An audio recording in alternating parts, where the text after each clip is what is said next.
What is up, guys? Marcellus Williams, aka TheSwolefessor, here to educate you on health, fitness, social well-being. On screen, you guys are going to be seeing training footage from the past few days, from Wednesday of last week all the way up until yesterday, which was Tuesday. While that's playing for you, I want to talk to you guys about the importance of understanding that you don't have to always do what's optimal, so long as what you're doing is still effective. Now, you guys already know that I'm the first to say that I'm somebody where I want to maximize my time at the gym. I want to always be able to do what's optimal as far as my given circumstances. Keep in mind, what's optimal on paper isn't always going to be what's optimal for you in your actual life, just because there's a big difference between, hey, we have this study showing that, when these participants did this, A, B, and C, that they got these results. That's great, but you're not a participant in the study. You're not in the lab. You don't always have control of every single one of your variables. So when I say optimal, I'm talking about taking what's most optimal out of the options that you have, right? And the importance of doing that. However, with that being said, there can be times where maybe you have the option to do something that's a little bit more optimal,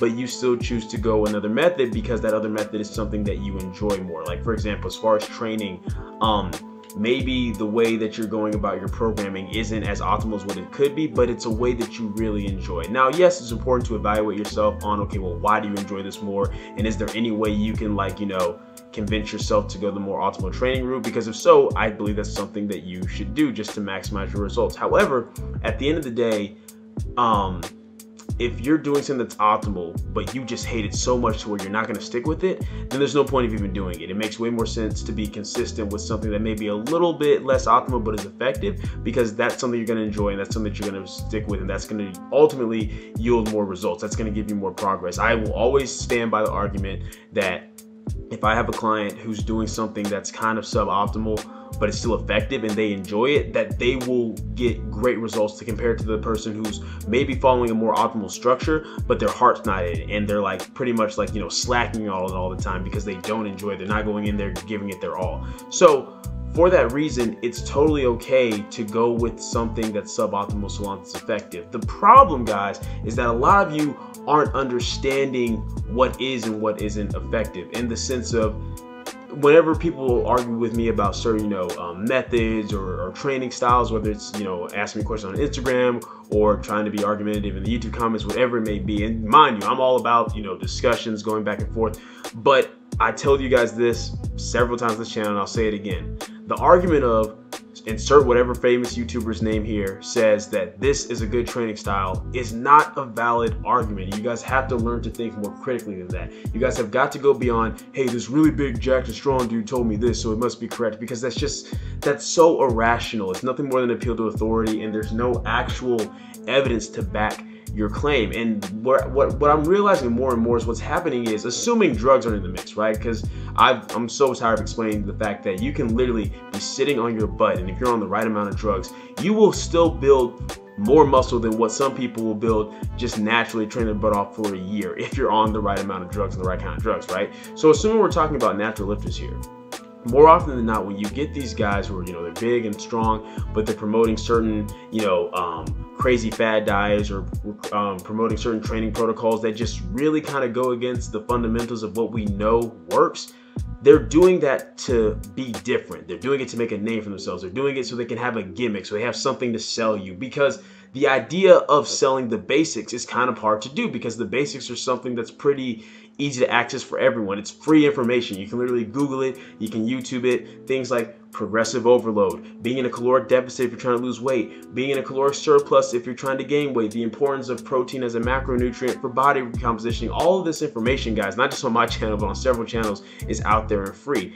And what a lot of fitness influencers find is that they feel like they're just going to be seen like every other fitness influencer unless they find something to stand apart. Now, for me personally, I believe what should make you stand apart is you never stop learning. That's why I'm always trying to learn more. I'm always trying to, read everything I get my hands on, look through different research, filter through the BS, so that way I can always have, more information to give to you guys. However, I've explained to you guys on this channel before, the basics are the basics for a reason. You don't create a base foundation with certain topics and certain principles and then just throw those away later down the line, because then the entire house topples over. Yes, we expand upon the base. Yes, new research is always coming out, but the thing is, the new research that comes out that's valid tends to build upon what we already know to be true. Very rarely is it going to be some crazy random crap that goes against everything we already understand to work, such as more total workload over time to increase muscle mass, such as calories in versus calories out in terms of weight gain and weight loss, things like that, right?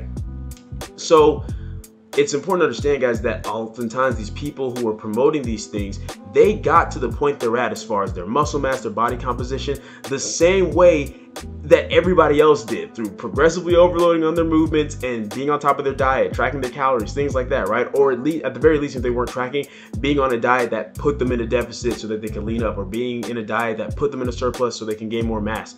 But once again, it's easier and more flashy to sell, oh, just follow this special training protocol or follow this diet method and this is going to get you the results that you want, when ultimately those things come down more often than not to preference. And then a lot of those things just flat out are false. They're not true. They're very ineffective, but they promote that because they can get away with it, because it's like, oh, well, look, I'm showing you guys, look, I'm doing this right now. But that's why I expressed to you guys, it's so much easier to maintain your physique than it is to build it. Once you build your physique, you can get away with doing almost any type of random BS, so long as you're doing just enough to maintain, which is nowhere near enough volume. I think people feel like, oh, it takes like, half the amount of volume to maintain muscle as it does to build. No, it's even less than that. It takes such little effort to maintain your physique once you've gotten it. But understand that just because it doesn't take that much effort to maintain doesn't mean that you can get away with that little effort to build. You have to take the time to get stronger on your big movements. You have to take the time